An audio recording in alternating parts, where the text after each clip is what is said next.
அரசுகள். பெட்ரோல் விலை உயர்வை கண்டித்து கேப்டன் தலைமையில் திருச்சியில் நாளை மாபெரும் ஆர்ப்பாட்டம்.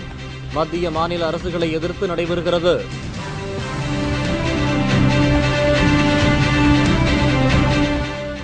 நாடெங்கும் எழுச்சியுடன் நடந்த போராட்டம். பெட்ரோல் விலை லிட்டருக்கு ரூபாய் 60 குறைக்க மத்திய அரசு திட்டம்.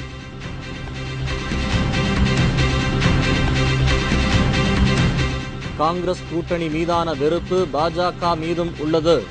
அத்வானியின் அறிவிப்பால் கட்சிக்குள் பிளவு.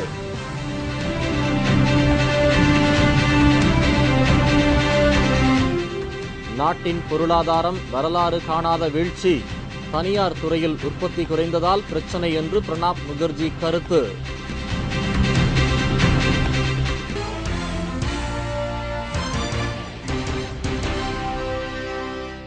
வணக்கம். வணக்கம். விரிவான செய்திகள். பெட்ரோல் விலை உயர்வுக்கு கண்டனம் தெரிவித்து தேமுதிக நிறுவன தலைவர் கேப்டன் விஜயகாந்த் தலைமையில் திருச்சியில் நாளை மாபெரும் ஆர்ப்பாட்டம் நடைபெறுகிறது. பெட்ரோல் விலையை வரலாறு காணாத அளவிற்கு உயர்த்தியதால் பொதுமக்கள் கடும் அவதிக்குள்ளானார்கள். இந்த மக்கள் விரோத போக்கிற்கு கண்டனம் தெரிவித்து கேப்டன் விஜயகாந்த் ஏற்கனவே அறிக்கை வெளியிட்டிருந்தார். மத்திய மாநில அரசுகள் பெட்ரோல் விலையை குறைக்க நடவடிக்கை எடுக்க வேண்டும் என்று வலியுறுத்தியிருந்தார். இதன்படி திருச்சி ஜங்ஷன் காதிகிராப்ட் அருகே கேப்டன் விஜயகாந்த் தலைமையில் நாளை மாபெரும் கண்டன ஆர்ப்பாட்டம் நடைபெறுகிறது. வாக்களித்த மக்களுக்கு நன்மை செய்வதாக கூறி ஆட்சியில் அமர்ந்த மத்திய மாநில அரசுகள் தற்போது மக்களுக்கு எதிராக கடைபிடித்து வரும் நடவடிக்கைகளுக்கு எதிர்ப்பு தெரிவித்து மேற்கொள்ளும் இந்த கண்டன ஆர்ப்பாட்டத்தில் கழக நிர்வாகிகள், சார்பு அணி நிர்வாகிகள், பொதுமக்கள், தாய்மார்கள், கழக தொண்டர்கள் மற்றும் பொதுமக்கள் என அனைத்து தரப்பினரும் கலந்து கொண்டு ஆர்ப்பாட்டம் வெற்றியடைய செய்ய வேண்டும் என்று கேப்டன் விஜயகாந்த் கேட்டுக் கொண்டுள்ளார். மத்திய அரசின் வரலாறு காணாத பெட்ரோல் விலை உயர்வை கண்டித்து இன்று நடைபெற்ற முழு அடைப்பு போராட்டத்தால் வட மாநிலங்கள் தம்பித்தன. பெட்ரோல் விலை லிட்டருக்கு ரூபாய் உயர்த்தப்பட்டுள்ளதற்கு நாடு முழுவதும் கடும் எதிர்ப்பு கிளம்பியுள்ளது. மத்திய காங்கிரஸ் கூட்டணியில் உள்ள கட்சிகளும் பெட்ரோல் விலை உயர்வுக்கு கண்டனம் தெரிவித்துள்ளன. இந்த நிலையில் பெட்ரோல் விலை உயர்வை கண்டித்து பாரதிய ஜனதா கூட்டணி கட்சிகள் இன்று வேலைநிறுத்த போராட்டத்தில் ஈடுபட்டன. கம்யூனிஸ்டுகள் உள்ளிட்ட இடதுசாரி கட்சிகளும் இதற்கு ஆதரவு தெரிவித்து போராட்ட களத்தில் பங்கேற்றனர். காங்கிரஸ் ஆட்சி செய்யாத மாநிலங்களில் வேலைநிறுத்தம் முழு அளவில் நடந்தது. பாஜக ஆளும் மத்திய பிரதேச தலைநகர் போபாலில் பேருந்துகள், ஆட்டோ, டாக்ஸி உள்ளிட்ட எந்த வாகனமும் இயக்கப்படவில்லை. மேலும் அனைத்து கடைகளும், வணிக வளாகங்களும் அடைக்கப்பட்டன. இதனால் சாலைகள் வெறிச்சோடி காணப்பட்டது.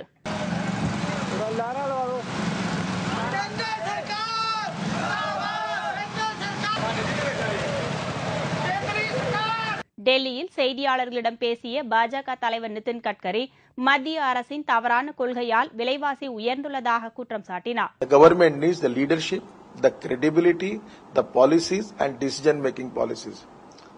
As far as the four things are concerned, this government is totally failed. The Prime Minister, we expect he is a great economist. At the same time, the economy, there is a disaster. Why? Why all these things are happening? Who is responsible? And at the same time, the UPA is responsible, Congress is responsible. அதேபோல் பாஜக ஆளும் கர்நாடகா, ராஜஸ்தான், கோவா ஆகிய மாநிலங்களிலும் மத்திய அரசின் petrol விலை உயர்வை கண்டித்து முழு அடைப்பு போராட்டம் நடந்தது. பெங்களூருவில் போராட்டத்தில் ஈடுபட்டவர்கள் 2 பேருந்துகளுக்கு தீ வைத்து கொளுத்தினார்கள். இதேபோல் பல இடங்களில் போராட்டக்காரர்கள் 40க்கும் மேற்பட்ட பேருந்துகளுக்கு தீ வைப்பு சம்பவத்தில் ஈடுபட்டனர். குஜராத்தில் வேலை நிறுத்தம் மற்றும் ரயில் மறியல் போராட்டம் நடைபெற்றது.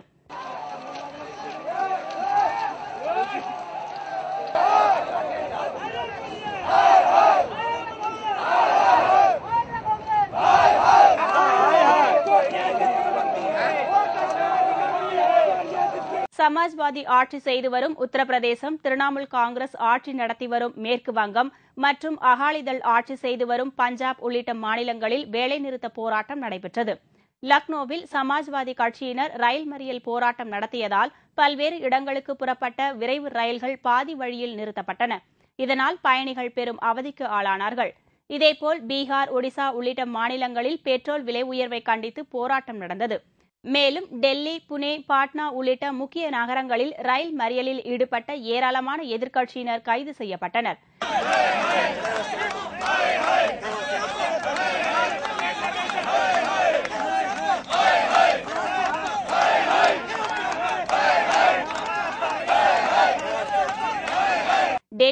ஆட்டோ ரிக்ஷா எதுவும் இயக்கப்படவில்லை. புனேவில் சுமார் 20க்கும் மேற்பட்ட பேருந்துகள் அடித்து நொறுக்கப்பட்டன. டெல்லியில் சாலை மறியலில் ஈடுபட்ட மார்க்சிஸ்ட் தலைவர் சீதாராம் யெச்சூரி, பிரகாஷ் காரத், டி ராஜா உட்பட ஏராளமானோர் கைது செய்யப்பட்டனர். Till the government rolls back the price of petrol, increase the price, we'll continue with this movement all over the country. Today, all over the country, there is bunds and protests, and we shall continue it. We will not accept any 1 or 2 rupee reduction. They have to cancel the 7 rupee 50 paise reduction.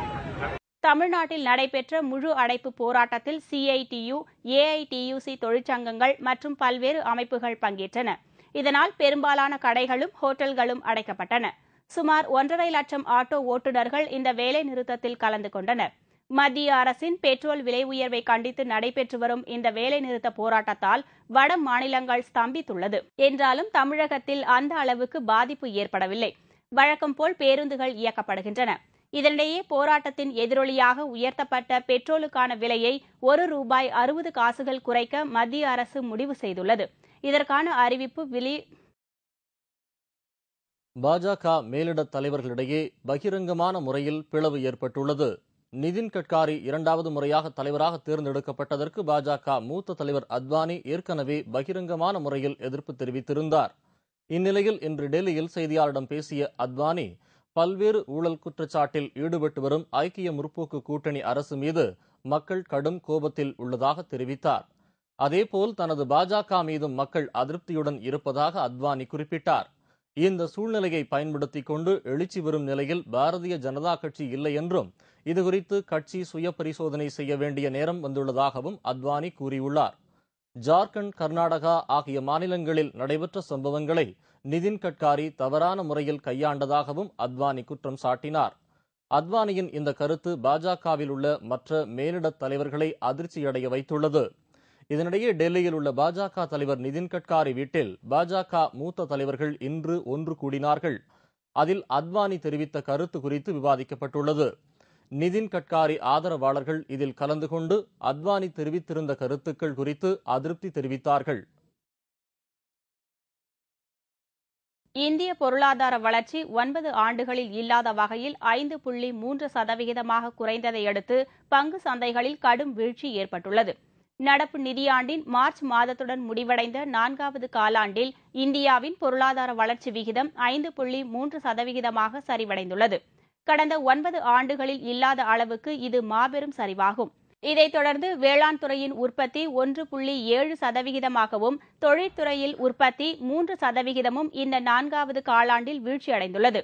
கடந்த நிதியாண்டை விட நடப்பு நிதியாண்டில் நாட்டின் ஒட்டுமொத்த பொருளாதார வளர்ச்சி 1.9% குறைந்து 6.5% உள்ளது. நடப்பு காலாண்டிலும் இந்திய பொருளாதாரம் தொடர்ந்து நெருக்கடியிலேயே இருக்கும் என்று தெரிகிறது. பொருளாதார வளர்ச்சி சரிவு விவரம் வெளியானதையடுத்து இன்று இந்திய பங்கு சந்தைகளும் பெரும் வீழ்ச்சியை சந்தித்தன. இதுகுறித்து டெல்லியில் செய்தியாளர்களிடம் பேசிய மத்திய நிதித்துறை அமைச்சர் பிரணாப் முகர்ஜி, உற்பத்தி துறையின் மோசமான செயல்பாடே இந்த வீழ்ச்சிக்கு காரணம் என்று தெரிவித்தார். உலக செஸ் சாம்பியன் போட்டியில் 5 முறை வெற்றி பெற்று சாதனை புரிந்த விஸ்வநாதன் ஆனந்திற்கு தேமுதிக நிறுவன தலைவர் கேப்டன் விஜயகாந்த் வாழ்த்து தெரிவித்துள்ளார். ரஷ்யாவைச் சேர்ந்த ஜென் பால்டேவை வீழ்த்தி 5வது முறையாக உலக செஸ் சாம்பியன் பட்டத்தை தமிழ்நாட்டைச் சேர்ந்த விஸ்வநாதன் ஆனந்த் பெற்றுள்ளார். அவருக்கு வாழ்த்து தெரிவித்துள்ள தேமுதிக நிறுவன தலைவர் கேப்டன் விஜயகாந்த், 5 முறை சாம்பியன் பட்டம் வென்று இமாலய சாதனை புரிந்த தமிழர் விஸ்வநாதன் ஆனந்த் என்று புகழாரம் சூட்டியுள்ளார். இத்தகைய வெற்றியை யாரும் பெற்றதில்லை என்றும் இனி பெறப்போவதில்லை என்றும் நிபுணர்கள் கூறியதை சுட்டிக்காட்டியுள்ள கேப்டன் விஜயகாந்த், இந்த சாதனை மூலம் இந்தியாவிற்கு, குறிப்பாக தமிழ்நாட்டிற்கு சிறப்பான பெருமையையும் புகழையும் விஸ்வநாதன் ஆனந்த் பெற்றுத் தந்துள்ளார் என்று குறிப்பிட்டுள்ளார். இத்தகைய சாதனை தமிழருக்கு தனது இதயம் கனிந்த நல்வாழ்த்துக்களை தெரிவித்துக் கொள்வதாக கேப்டன் விஜயகாந்த் குறிப்பிட்டுள்ளார். புதிய தொலைத்தொடர்பு துறை கொள்கைக்கு மத்திய அமைச்சரவை ஒப்புதல் அளித்துள்ளது. தேசிய தொலைத்தொடர்பு கொள்கை 2012 என்ற புதிய தொலைத்தொடர்பு கொள்கைக்கு மத்திய அமைச்சரவை ஒப்புதல் வழங்கியுள்ளது. புதிய வழிமுறைகளை கொண்ட கொள்கை அடிப்படையிலான புதிய திட்டம் ஒன்று உருவாக்கப்பட்டது. இதற்கு மத்திய அமைச்சரவை ஒப்புதல் வழங்கியுள்ளது. இதன்படி நாடு முழுவதும் உள்ள ரோமிங் கட்டணத்தை ரத்து செய்து மத்திய அரசு அறிவித்துள்ளது. இந்த புதிய கொள்கை திட்டத்தின்படி செல்போன் சேவைகளை எளிமைப்படுத்தி வாடிக்கையாளர்களுக்கு தரமான சேவைகளை வழங்க முடியும் என்று மத்திய அமைச்சர் கபில் சிபல் தெரிவித்துள்ளார். மேலும் ஸ்பெக்ட்ரம் ஏலம் குறித்து விரிவான ஆலோசனை நடத்தப்படும் என்று தெரிவித்துள்ள கபில் சிபல், ஸ்பெக்ட்ரம் உரிமங்கள் வழங்குவதற்கான வழிமுறைகள் மேலும் எளிதாக்கப்பட்டு இருப்பதாக கூறினார். Simplification of the licensing regime, पहले भी हमने कहा है कि आने वाले वर्षों में यूनिफाइड लाइसेंसेस दिए जाएंगे, जहां स्पेक्ट्रम और लाइसेंस अलग होगा. Delink spectrum from licence. लक्ष्य ये है one nation full mobile number portability. இந்த புதிய கொள்கையின்படி கிராமப்புறங்களில் தொலைத்தொடர்பு துறையின் அடர்த்தியை அதிகரிப்பது இந்த புதிய கொள்கையின் நோக்கம் என்று கபில் சிபல் அப்போது குறிப்பிட்டார். அனைத்து மக்களும் செல்போன் வசதிகளை பயன்படுத்தும் வகையில் இந்த புதிய தொலைத்தொடர்பு கொள்கையில் வழிவகை செய்யப்பட்டுள்ளதாகவும், இந்த திட்டத்தின்படி செல்போன்களுக்கான ரோமிங் கட்டணத்தை நீக்க பரிந்துரை செய்யப்பட்டுள்ளது என்றும் அவர் குறிப்பிட்டார். நாடு முழுவதும் கூடுதல் கட்டணமும் இன்றி செல்போன் பயன்படுத்திக் கொள்ள அனுமதி வழங்கப்பட்டுள்ளதாகவும் கபில் சிபல் தெரிவித்தார். நாட்டின் 27வது ராணுவ தலைமை தளபதியாக ஜெனரல் விக்ரம் சிங் பதவியேற்றுக் கொண்டார். பல்வேறு சர்ச்சைகளுக்குள்ளான ராணுவ தலைமை தளபதி வி.கே. சிங் இன்றுடன் ஓய்வு பெற்றார். வயது தொடர்பான சர்ச்சை, ராணுவ தளவாடங்கள் தொடர்பாக பிரதமருக்கு எழுதிய கடிதம் வெளியான விவகாரம் போன்ற பல்வேறு சர்ச்சைகளால் பிரபலமானவர் ராணுவ தலைமை தளபதி வி.கே. சிங். இவருடைய பதவிக்காலம் இன்றுடன் முடிவடைந்ததை அடுத்து புதிய ராணுவ தளபதியாக ஜெனரல் விக்ரம் சிங் இன்று பதவியேற்றுக் கொண்டார். 1972ஆம் ஆண்டு சீக்கிய ரெஜிமெண்டில் சேர்ந்த விக்ரம் சிங் பல்வேறு உயரிய விருதுகளை பெற்றவர். ராணுவ தலைமை தளபதியாக அடுத்த 2.5 ஆண்டு காலத்திற்கு ஜெனரல் விக்ரம் சிங் பதவி வகிப்பார். உத்தரப்பிரதேசத்தில் எக்ஸ்பிரஸ் ரயில் ஒன்றின் 5 பெட்டிகள் தடம் புரண்டு விபத்துக்குள்ளானதில் 6 பேர் பலியானார்கள். 50க்கும் மேற்பட்டோர் படுகாயமடைந்தனர். அண்மை காலமாக நாட்டில் ரயில் விபத்துகள் தொடர்ந்து அதிகரித்து வருகிறது.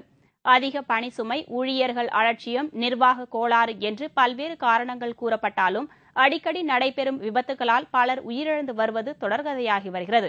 இந்நிலையில் கொல்கத்தா மாநிலம் ஹவுராவில் இருந்து டேராடூன் செல்லும் டூன் எக்ஸ்பிரஸ் ரயில் உத்தரப்பிரதேச மாநிலம் மிஸ்ரவன் ரயில் நிலையம் அருகே இன்று விபத்தில் சிக்கியது. ரயிலின் 5 பெட்டிகள் எதிர்பாராத விதமாக தடம் புரண்டதால் அதில் பயணம் செய்த பயணிகள் தூக்கி வீசப்பட்டு பலத்த காயம் அடைந்தனர்.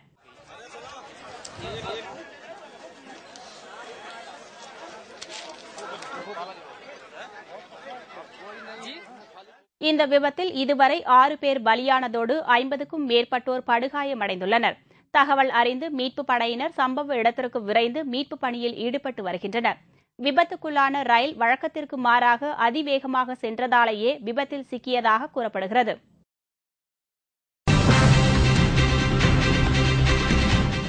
ஹெல்மெட் போடாதவர் மாமூல் கொடுக்காததால் மோதல். நடு ரோட்டில் போலீசுடன் கட்டி புரண்டு சண்டை.